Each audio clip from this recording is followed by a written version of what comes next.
In life, we face difficult times and we always feel like we are forgotten. We feel like God is not with us. Sometimes we feel like nobody is there to help us through the struggle that we go through. And we feel like every time we pray, God does not hear our problems. We feel like our prayers are not being answered and they're not being answered on time. And we feel like God has forgotten us.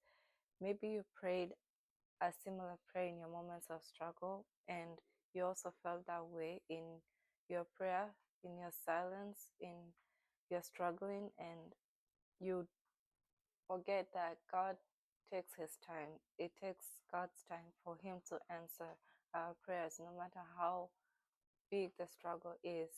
In Habakkuk 1:2, how long?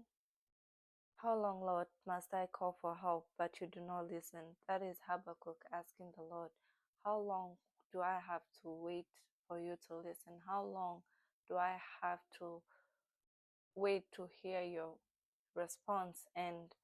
We and this is what we always in our day-to-day lives. We always ask God, God, how long should we wait? How long should I wait till I hear your response? And we forget that sometimes it takes prayer, sometimes it takes time, sometimes it takes fasting, reading the Bible, committing our time and ourselves into being immersed in the holy presence of the Lord for God to do what he has promised to do in your life. So we are required to never stop praying, even in our moments of hardship. God is reminding us in First Thessalonians 5:16.